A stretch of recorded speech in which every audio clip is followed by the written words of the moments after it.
Pak Erik, MKAP ini bergerak di bidang penyediaan pengadaan barang dan jasa khususnya di sektor migas, dan bagaimana sebetulnya kondisi industri saat ini yang kemudian berdampak cukup signifikan bagi performa kinerja keuangan MKAP di tahun 2024? Baik Mbak Sasa, jadi MKAP ini merupakan manufaktur, packager, dan juga penyedia barang dan jasa untuk sektor industri migas, terutama di hulu migas. Jadi untuk kondisi tahun ini, saya rasa dari tahun lalu tuh cukup baik ya, karena memang banyaknya program pemerintah yang mendukung pertumbuhan untuk produksi migas dan swasembada energi yang ada di Indonesia. Saya rasa untuk pertumbuhan yang ada di tahun 2024 dan 2025 ini kontribusinya banyak selain dari recurring income kami yang ada di project-project operation maintenance kami, tapi juga ada dari pengadaan barang yang banyak dilakukan oleh perusahaan migas K3S di Indonesia ini yang mewajibkan untuk adanya TKDN atau tingkat komponen dalam negeri. Dari berbagai lini bisnis yang ada di MKAP, lini bisnis mana yang berkontribusi cukup signifikan, Pak Erik? Jadi kalau kita ngomongin lini bisnis, di kami ada pengadaan barang, operation maintenance, rental, dan juga after sales ya. Yang cukup memberikan kontribusi banyak di tahun 2024 itu adalah pengadaan barangnya itu sendiri. Oke. Kemudian dari segi berbagai lini bisnis, mulai dari manufaktur, penyediaan barang dan jasa untuk sektor migas, ini apakah memang pertumbuhannya semuanya cukup solid atau mungkin ada beberapa lini bisnis yang memang mengalami penurunan? Saya rasa kalau penurunan rasanya enggak ya, cuman ada beberapa yang lebih stabil aja. Cuman kebanyakan dari proyek-proyek kami ini semuanya revenue stream kami itu project base. Gitu. Jadi ya kebetulan aja dalam setahun ke belakang ini kita mendapatkan proyek-proyek yang cukup yang nilainya cukup baik lah, gitu, cukup besar.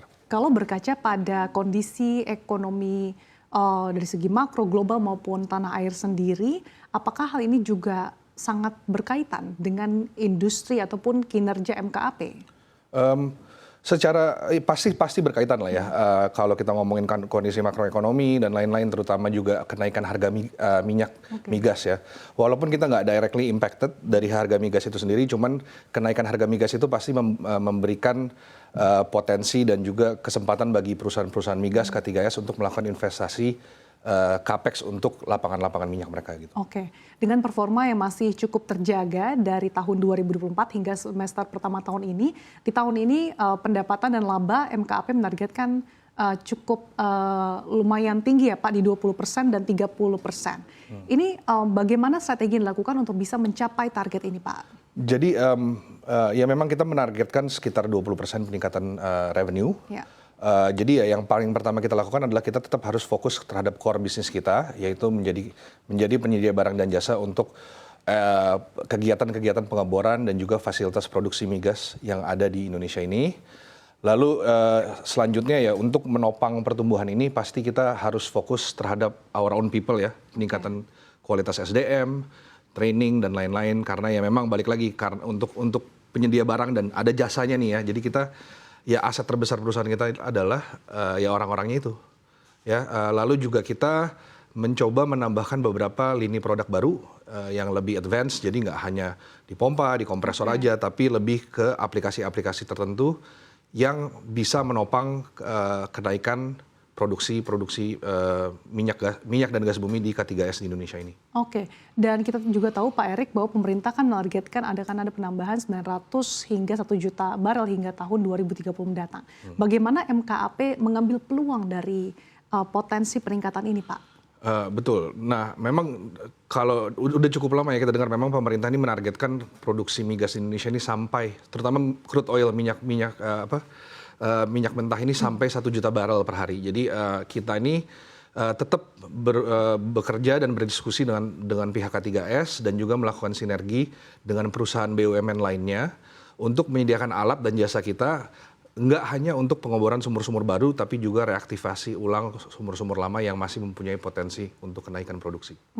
Untuk klien dari MKAP sendiri, memang apakah yang existing ini mayoritas berasal dari proyek-proyek pemerintah atau juga ada diversifikasi Pak untuk ke swasta juga?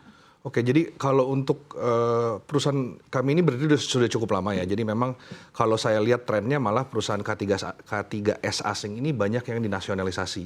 Jadi sebenarnya Kalau kita ngomong sekarang mungkin bisa dibilang 70-80% klien kami adalah Pertamina Group, terutama di sisi hulu, Pertagas, PGN dan seterusnya.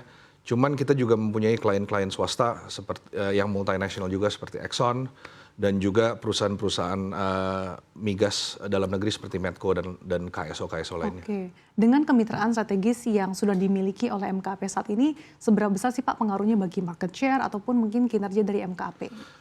Tentu pengaruhnya cukup besar ya, maksudnya ya kita ini terutama di sektor migas yang bisa dibilang Indonesia mempunyai potensi produksi migas yang cukup besar, jadi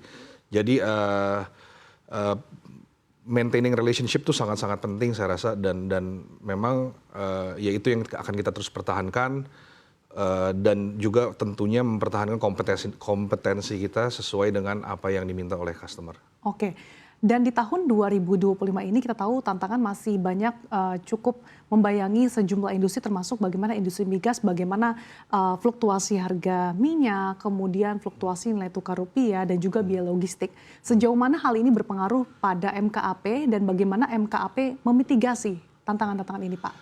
Ini sangat berpengaruh ya, terutama kalau kita ngomongin fluktuasi harga nilai tukar kurs, logistik dan lain-lain. Karena kita memang cukup banyak supplier kami yang memang dari luar negeri. Jadi kita kan salah satu yang kita lakukan adalah kita packaging di sini. Jadi memang kita membeli barang beraneka ragam dari berbagai sources dan lain-lain.